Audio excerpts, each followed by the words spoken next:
পাগলের মতো ছুটছি, আরো টাকা লাগবে, আরো খ্যাতি লাগবে, আরো যশ লাগবে, আরো দাপট লাগবে আমার। এত টাকা দিয়ে কি হবে? এত সম্পদ দিয়ে কি হবে? এত ব্যস্ততা দিয়ে কি হবে তোমার? স্টপ, থামুন, অনেক হয়েছে, আম্মা থামুন। Take a rest, take a breath and think about death. Think that you have to go back to your Lord. একটু বসেন না, একটু ভাবেন যে আমাকে চলে যেতে হবে, চলে যেতে হবে। এই কোলাহল, এই ব্যস্ততা, এগুলো থাকবে, থাকবো না আমি। সাইয়েদনা ওমর ফারুক বলেছেন, মুতু ক্বাবলা আন তামুতু, মরার আগে একবার মরো। হাসিবু ক্বাবলা আন তুহাসাবু আলাইকুম, তোমার হিসাব নেওয়ার আগে তুমি একবার নিজের হিসাবটা করো না। কাগজ বের করে একটু লিখো না কি কি ভালো কাজ করছিলা, যেগুলো দিয়ে নাজাতের ওসিলা হতে পারে, 1 2 3, আর কি কি আকাম কুকাম করছো দেখো না, লিখে দেখো তোমার অবস্থাটা কি। মরার আগে একবার মরো। মরার আগে খাটের মধ্যে শুয়ে শটান করে চোখ বন্ধ করে একবার মরার ভান করে দেখেন কেমন লাগে। চোখটা বন্ধ করেন আর ভাবেন আপনি নাই, কি কি হতে পারে ভাবেন। আপনার ছেলেমেয়েরা কান্না জুড়ে দিবে, আপনার প্রাণের স্ত্রী বিলাপ শুরু করে দিবে, বন্ধু বান্ধবের চিৎকার আর মাতম, স্থানীয় এলাকার মসজিদে ঘোষণা, অমুক এলাকার নিবাসী অমুক ভাই অমুকের ছেলে অমুক দুনিয়ায় নাই। সব আত্মীয়রা চলে আসবে, ফেসবুকে স্ট্যাটাস দেয়া হবে, সবাই সবাইকে জানাবে বিকাল 4টায় অমুক হাই স্কুল ময়দানে আপনার জানাজা। ছুটে আসবে, সবাই ছুটে আসবে আপনাকে শেষ বিদায় দিতে, গুড বাই জানানোর জন্য, আল ওয়াদা, বিদায় জানাতে আসবে সবাই। 4 তাকবীর দিয়ে আপনার জানাজা হবে, অশ্রুসিক্ত জানাজায় আপনার বিদায় হবে। কাঠের খাটিয়ার মধ্যে করে কাঁধে তুলে আপনারে কবরে নেওয়া হবে। আগে থেকে খুঁড়ে রাখা কবরটার মধ্যে আপনারে বিছিয়ে দেয়া হবে। বাঁশের কচি দিয়ে তার উপরে মাটির চাপা দিয়ে সব চলে যাবে। ভাবেন না একবার চোখ বন্ধ করে, this is the circle of life, this is the nature of life. এটা সবার হবে, আমার হবে, আপনার হবে। এত মায়া, এত ভালোবাসা কই যাবে? কেউ থাকবে না, সবাই আপনার অন্ধকার কবরে রেখে দিয়ে চলে আসবে। উপরে বাঁশের কঞ্চি, তার উপরে মাটির চাপা, অন্ধকার আর অন্ধকার। এই অন্ধকার যেন শেষ হতে চায় না, শুধুই অন্ধকার, ঠিক কিনা? এজন্য আমাদের চলে যেতে হবে। দাদা গেল, চাচা গেল, মামা গেল, আমাদেরকেও যেতে হবে, জোরে কোন ঠিক কিনা? একদিন মাটির ভেতরে হবে ঘরে মন আমার, কেন বন্ধ দালান ঘর, প্রাণ পাখি উড়ে যাবে পিঞ্জর ছেড়ে।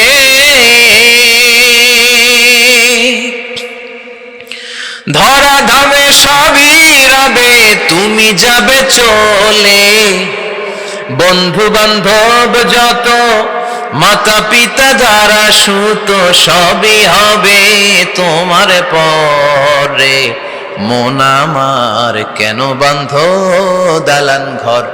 একদিন মাটির ভেতরে হবে ঘরে মন আমার, কেন বান্ধ দালান ঘর, ঠিক কিনা? সব করে থাকবে, চলে যেতে হবে আমাদেরকে। এজন্য আখিরাতের কথা যেন আমাদের স্মরণ হয়। বিশ্বনবী বলতেন, নাহাইতুকুমান জিয়ারাতিল কবুর, আমি তোমাদেরকে কবর জিয়ারত করতে আগে নিষেধ করতাম, কিন্তু এখন নিষেধাজ্ঞা প্রত্যাহার করে নিলাম। এখন সব সময় তোমরা কবরের সামনে যাবা আর জিয়ারত করবা। কবরস্থানে জানতো বড়ুয়া কৃষ্ণপুরের এই গ্রামের কবরস্থান আছে? কোন দিকে? পূর্ব দিকে আছে, গোখরার জলের ওদিকে। যান আপনারা, একটু যাবেন, একটু গেলে আখিরাতের কথাটা স্মরণ হবে। ওখানে ছোট শিশুরা শুয়ে আছে, কিশোর যুবকরা আছে, আপনার মতো তাগড়া যুবক, মুরব্বীরা আছে। এরা এই এলাকায় থাকতো, এরা আকাশ থেকে নেমে আসে না, এই এলাকার সন্তান আজ নাই। একটা সার্টেন পিরিয়ড শেষে আপনিও থাকবেন না। This is the nature of life, this is the circle of life. ছোট্ট শিশু হয়ে এসেছিলেন, শৈশব, কৈশোর, যৌবন, প্রৌঢ়ত্ব। আগে ছিলেন সিঙ্গেল, বিয়ে করে হয়ে গেলেন ডবল। এরপরে আল্লাহ আপনাকে একটা মেয়ে দিল, এরপরে মেয়েকে বিয়ে দিয়ে শ্বশুর হলেন, এরপরে ওই মেয়ের ঘরে সন্তান হতে নানা হলেন। আর কতদিন? অনেক দিন হলো তো, অনেক লম্বা সময় পেয়েছেন আপনি। Think about death. এবার যাওয়ার কথা ভাবেন, আখিরাতের সামানের কথা ভাবেন, ফিরে যেতে হবে। কি শক্তিশালী যুবক, বার্ধক্য চলে আসলে লাঠি ছাড়া চলতে পারে না। কুচকুচে কালো দাড়ি সাদা হয়ে যায়, দাড়ির শুভ্রতা, বয়সের ভার, রং ধরা যৌবন জং ধরে শেষ, ঠিক কিনা? This is the circle of life.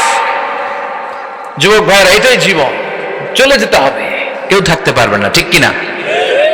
এটা রিমাইন্ডার আল্লাহ এই সূরার ভেতরে দিয়েছেন যে তোমাদেরকে ফিরে যেতে হবে, এই লোভ লালসা ছেড়ে দাও।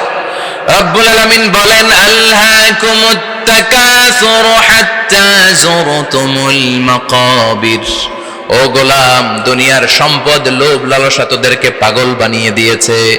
এই লোভ পাগলামি কোনোদিন তোদের থামবে না যতদিন না তোরা কবরে ঢুকবি, ঠিক কিনা?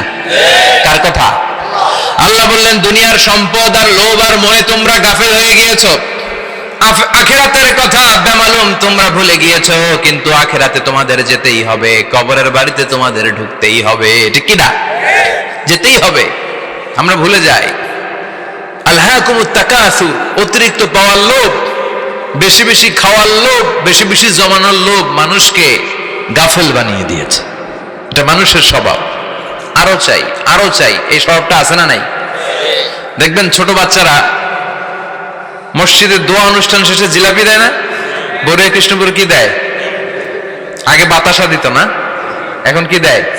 জিলাপি দেয়, মিষ্টি দেয়। তো মসজিদের 2-3 গেট থেকে যদি দেয়, ছোট বাচ্চারা দেখবেন এদিক দিয়ে কয়েকটা নিয়ে আবার ওই গেটে লাইন ধরে। ওর হাত হলো ছোট হাত, ওর হাত ভর্তি জিলাপি, আর নেওয়ার জায়গা নেই, এরপর আরেক জায়গায় লাইন ধরছে, আরো লাগবে আরো লাগবে, এই আরো আরো আরো চাই, এই স্বভাবটাই মানুষকে কুড়ে কুড়ে শেষ করে দিয়েছে। এত লাগবে কেন তোমার? চাহিদার কোনো শেষ নাই, unlimited demand of human being. যার আছে বেশি তার চাই বেশি, যার সাইকেল আছে তার হুন্ডা চাই, হুন্ডা আছে তো প্রাইভেট কার চাই, প্রাইভেট কার আছে তো প্লেন চাই, প্লেন আছে তো হেলিকপ্টার চাই, হেলিকপ্টার আছে তো ওইটা চাই, ওইটা আছে তো সেটা চাই, ঠিক কিনা? এলাকার মেম্বার যে হয়েছে চেয়ারম্যান হতে চায়, আছে না নাই? চেয়ারম্যান সাহেব এমপি হতে চায়, আছে না নাই? এমপি সাহেব মন্ত্রী হতে চায়, আছে না নাই? মন্ত্রী সাহেব প্রধানমন্ত্রী হতে চায়, আছে না নাই? কিন্তু এই দেশে সুযোগ নাই, কথা কন।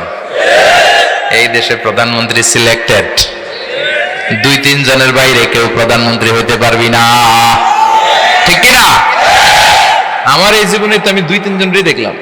বেগম খালেদা জিয়া, মাননীয় প্রধানমন্ত্রী শেখ হাসিনার ছোট্টবেলা দেখেছি এরশাদকে, আমরা তখন ছোট।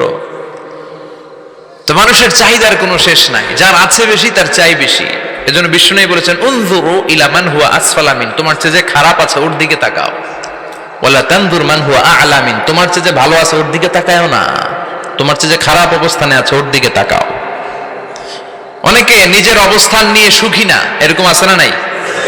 আল্লাহ আমার এটা দিল না রে, ওইটা দিল না রে, পাইলাম না রে, কিচ্ছু হয় না, কি করব জীবনে, হতাশ। আসলে আছে কিন্তু অনেক, কিন্তু শুকরিয়া নাই, ডাকাত, ঠিক কিনা? নিজের অবস্থান নিয়ে সুখী না, কিন্তু অনেক লোক আছে তারা আপনার অবস্থানে পৌঁছতে চায়।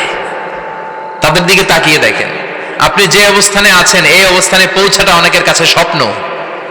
তারা প্রতিনিয়ত সংগ্রাম আর স্ট্রাগল করে যাচ্ছে আপনার অবস্থানে পৌঁছতে, আর আপনি এটা নিয়ে সন্তুষ্ট না।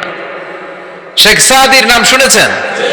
বালাগাল উলা কাশাফাত দুজা, এই কবিতাটার রচয়িতা ইরানের বিখ্যাত এক কবি। উনি একবার আর্থিক সমস্যার মধ্যে দিয়ে সময় কাটাচ্ছেন, টাকা নাই, পয়সা নাই, পায়ে দেওয়ার মতো জুতা নাই। উনি খুব দুঃখ পেলেন, হায় রে, আমি ইরানের এত বড় কবি, আমার পায়ে দেওয়ার মতো জুতা নাই। দুঃখ ভরা মন নিয়ে রাস্তায় হাঁটতে বেরোলেন। হাঁটতে হাঁটতে হঠাৎ দেখলেন একটা লোক শুয়ে শুয়ে কাঁদছে, ওই লোকটার 2টা পাই নাই, পাই নাই। উনি সেজদায় পড়ে গেলেন, আল্লাহর কাছে ক্ষমা চাইলেন, আল্লাহ অনেক দিয়েছো, শুকর আলহামদুলিল্লাহ। এজন্য যেই পরিস্থিতিতেই থাকি না কেন আমরা কি পড়বো? জোরে বলেন, কি পড়বো? এজন্য কানাআতু মিনাল ইসলাম, অল্পে তুষ্ট থাকার নাম হলো ইসলাম। সম্পদ লাগবে কিন্তু সম্পদের পাহাড় লাগবে না, ঠিক কিনা? অল্প খান, অল্প পড়েন, অল্প জমান, অল্পের ভেতরে বরকত ঢুকাইয়া দিছে কে? দেখবেন যাদের সম্পদ অল্প তারা সুখী বেশি। জরিপে এটা দেখা গিয়েছে, অনেক সার্ভেতে এটা এসেছে, যারা সম্পদশালী এরা দুঃখী বেশি, এদের দুঃখ বেশি, টেনশন বেশি। খুব স্বাভাবিক, টাকা যার বেশি রোগ তার বেশি, টাকা যার বেশি টেনশন তার বেশি, টাকা যার বেশি ঘরে শান্তি তার কম, আছে না নাই? ঘরের ভেতরে অশান্তি, ছেলে কথা শোনে না, ছেলে টানে গাঞ্জা, মেয়ে করে পরকিয়া, আছে না নাই? স্ত্রী কথা শোনে না, ভালোবাসা নাই, ঘরটা জাহান্নামের টুকরা। রোগ বালাই, এক একটা হসপিটাল বিল পরিশোধ করতে মাসে 5 লাখ 10 লাখ, আছে না নাই? কিছু খেতে পারে না, ডাক্তার একেবারে ডায়েট মেনু বেঁধে দিয়েছে। ডায়েট, ভেরি ডায়েট মেনু, এটা এটা এটা এটা কিছুই খাবেন না, শুধু গরু খাবেন না, খাসি খাবেন না, চিংড়ি খাবেন না, খালি ঘাস খাবেন, ইচ্ছে মতো ঘাস খাবেন, মানে ঘাস জাতীয় যত আইটেম আছে সব খাবেন, শাক খাবেন, সবজি খাবেন, সালাদ খাবেন, গরু চিংড়ি মুরগি গোশত ইলিশ কিছু খেতে পারে না। তাহলে রোগ বেশি, খাওয়ার মজা নাই, ঘরে সাংসারিক শান্তি নাই, খালি ব্যারাম আর ব্যারাম, ঠিক কিনা? কিন্তু সম্পদের পাহাড় ঘটেছে। আর অল্প যারা খায়, অল্প পড়ে, রিক্সাওয়ালা কুলিওয়ালা, অল্প বেতনের চাকরি, কিন্তু হক হালালি মেনে চলে, দেখবেন শান্তি আছে অনেক। হ্যাঁ, বাসা ভাড়া দেয়, ফ্যামিলি চালায়, বাচ্চাদের স্কুল বিল, এরপরও মাস শেষে 1-2 হাজার টাকা হাতে থেকে যায়।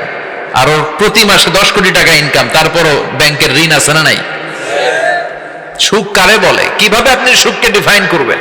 সুখ তো টাকায় কিনা যায় না, শান্তি টাকা দিয়ে হয় না, শান্তি দেওয়ার মালিক কে? শান্তি আছে অল্প খেয়ে শুকর করার মধ্যে, শান্তি আছে আলহামদুলিল্লাহর মধ্যে, চিল্লায় বলেন ঠিক কিনা? এজন্য অল্প খাবো, অল্প পড়বো, অল্প জামাবো, অল্পের ভেতরে বরকত দিয়েছে কে?